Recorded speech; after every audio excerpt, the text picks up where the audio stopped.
Feed the neighborhood with a tailgate-ready Big Bow Box. It's bow time.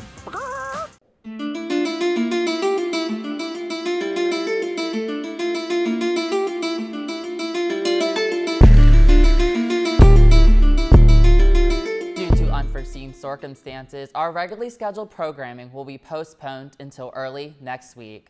But we can't let you start the weekend without your sports update. For the first time this season, welcome to the Sports Desk, your place for all things JMU sports. This is Colby Reece. Football game day is finally here. The Dukes will take on the Bucknell Bison tomorrow at Bridgeforth Stadium. James Madison is coming off an impressive first season in the Sun Belt, finishing with an 8-3 record. The team is coming into the season with a mix of experienced and new players on all sides of the ball. But the biggest question is, who will be the starting quarterback for the Dukes to open the season? While head coach Kirk Sinay didn't exactly say who would be the starting quarterback in tomorrow's contest, he did talk about the growth of redshirt freshman Alonzo Barnett and how he has separated himself in the QB room, which has led many to believe he will be the QB1 for this year. Going into his 5th season at the helm of JMU football, Signetti talks about his team's mindset and practices, which can set them up for success on the field. You know, I think the team understands that our performance on Saturday will always be a direct reflection on how we practice, how we prepare. But you can still have a good week of practice. You still got to go out there and play good on Saturday. It just puts you in the best position. Kickoff is officially set for 6:02 p.m. with JMU looking to get off to a strong start in their second level at the FBS level. JMU Volleyball debuted the newly renovated Convocation Center and opened their season last weekend in the LB&D Invitational. The team took on High Point on Friday, winning the first 2 sets before the Prowlers came back to win sets 3 and 4. In the final set, the Dukes would prevail to take the match. On to Saturday, Ohio would take down JMU in straight sets. Sunday, the Dukes split the first 2 sets with UMBC, then the team bounced back to close out the Retrievers and win the match. Head coach Lauren Steinbrecher assessed her team's performance from the weekend. We're a work in progress. You know, I think we have a lot of really good pieces and we're going to get there, but we're still fine-tuning a lot of the details and we're playing really good teams that are taking advantage of that.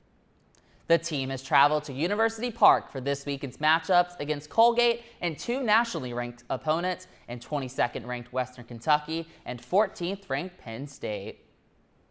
For more on JMU Volleyball, reporter Moses Harris takes a look into 2 of the team's newest additions. New season, same JMU Volleyball team. A team with a lot of returning players adding 2 fresh additions, Olivia Vance and Rebecca Watkins, 2 freshmen poised to make an impact on and off the court. Olivia has just a bubbly, an energy.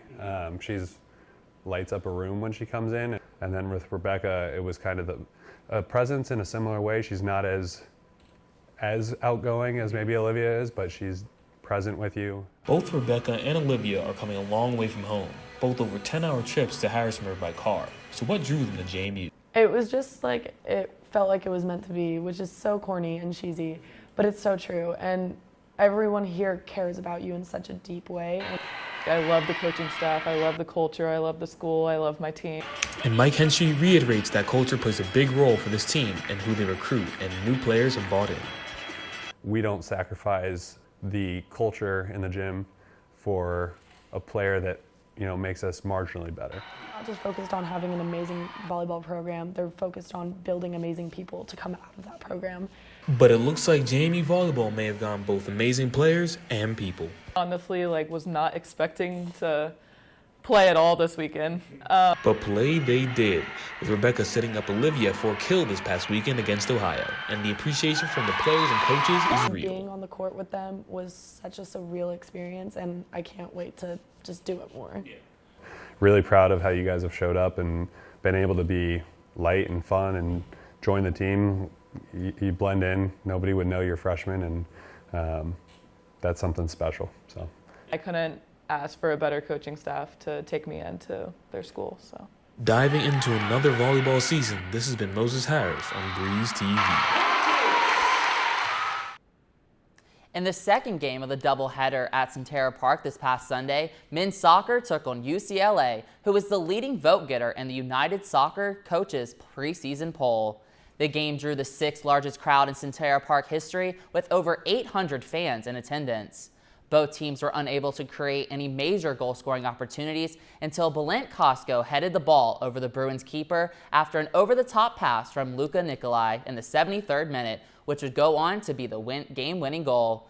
Nikolai was named on the Top Drawer Soccer National Team of the Week, as well as being awarded Sun Belt Player of the Week for his performances in this match and the team's season opener.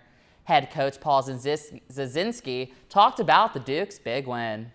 It's a great team win. I think the guys were up for the challenge. UCLA gave us all that we could handle, and they're great on the offensive side of the ball. So it was great to walk out on our home field a winner. And, I think that the best thing about tonight was just keeping a shutout on the defensive side of the ball. Since JMU's big win, they have been voted into the top 25 of the United Soccer Coaches' first poll of the season at number 17 in the country. Later today, the 17th ranked Dukes will take on in-state rival Radford at 7 p.m. That's all from the world of sports. We'll see you soon, Dukes.